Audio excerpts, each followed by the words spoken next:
श्री सतगुरु महाराज की जय। महर्षि मेही की बोध कथाएं। कहानी पाप पुण्य किससे नहीं होते।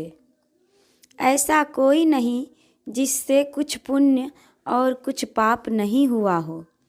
कुछ लोगों से पुण्य अधिक और पाप कम होते हैं, वे ही भले लोग कहे जाते हैं।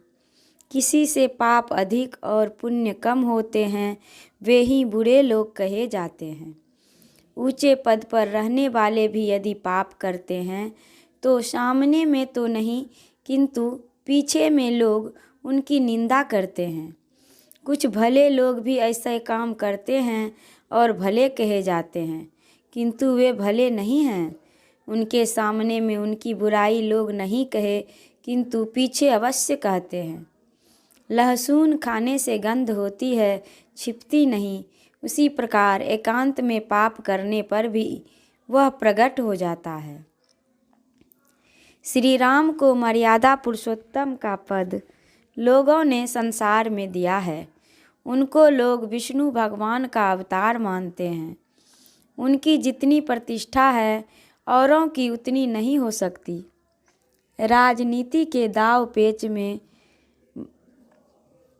राजनीति के पेच और बाली को मिले हुए वरदान की कठिनाई के कारण उन्होंने बाली को छिपकर मारा।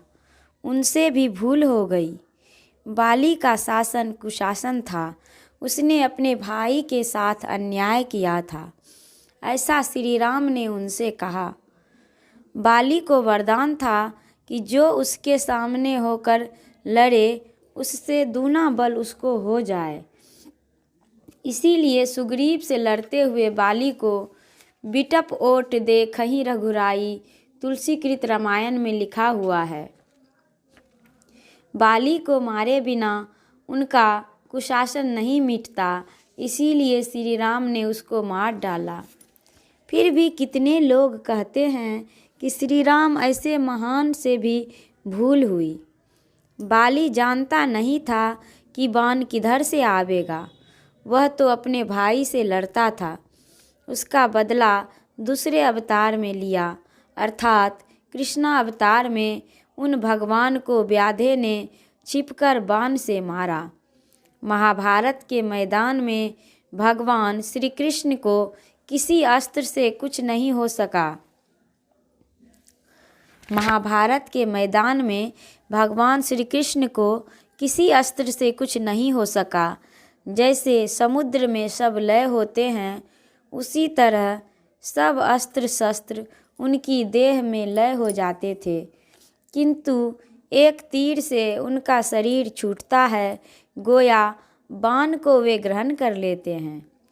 युधिष्ठिर को लीजिए, इतने धर्मात्मा थे कि उनके रथ का पहिया पृथ्वी से ऊपर होकर चलता था, जमीन से स्पर्श नहीं करता था।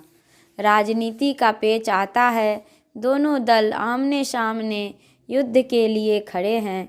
युधिष्ठिर अस्त्र शस्त्र छोड़कर खाली देह भीष्म के पास चले जाते हैं। लोग समझने लगे कि उनकी शरण में जा रहे हैं। कौरव दल में खूब हंसी मच रही थी। भीष्म पितामह के पास जाकर राजा युधिष्ठिर ने प्रणाम किया। भीष्म बोले, तुम बड़े सुशील हो। मैं कौरव की ओर से तुम्हारे विरुद्ध लड़ने को हूँ, फिर भी तुमने आकर मुझको प्रणाम किया। मैं बहुत प्रसन्न हुआ। वर मांगो, किंतु मुझको अपनी ओर लेने का वर छोड़कर। युधिष्ठिर ने कहा, वर दीजिए कि मैं जीत जाऊं। भीष्म बोले, तुम सब भाई मिलकर मुझे किसी तरह गिरा देना। फिर वे द्रोणाचार्य के पास गए और उनको प्रणाम किया। वे बोले कि मैं कहता हूँ, तुम सब भाई मिलकर किसी तरह मुझे मार देना।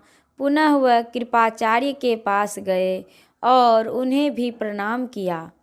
उन्होंने कहा कि मेरे रहते हुए भी तुम जीतोगे। भीष्म के गिरने के बाद द्रोण सेनापति हुए और युद्ध आरंभ हुआ।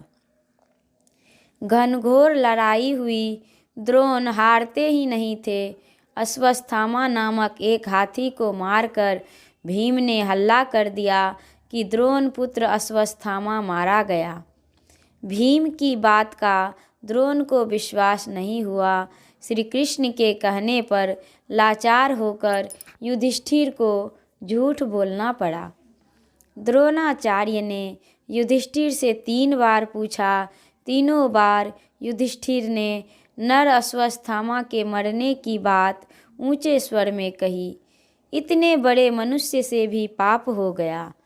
उन्होंने कितने तीर्थ व्रत यज्ञ दानादि पुण्य कर्म किए थे, किंतु झूठ बोलने का एक पाप कर्म करने से उन्हें नरक देखना पड़ा।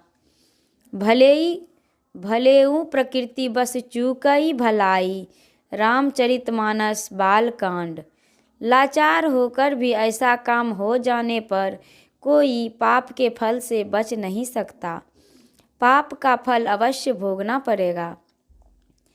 लोग पाप करते हैं और चाहते हैं कि पाप का फल दुख न हो।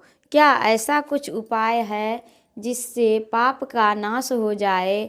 तो ध्यान बिंदु उपनिषद में कहा है, यदि शैल समम पापम विस्तीर्णम बहुयोजनम भिद्यते ध्यान योगेन नान्यो भेद कदाचन। अर्थात यदि कई योजन तक फैले हुए पहाड़ के समान यदि पाप हो तो वह भी ध्यान योग से नष्ट हो जाता है। इसके समान पापों को नष्ट करने वाला कभी कुछ नहीं हुआ है। श्री सतगुरु महाराज की जय। यह प्रवचन सत्संग सुधा प्रथम भाग पृष्ठ 81, 82, 83 से लिया गया है। श्री सतगुरु महाराज की जय।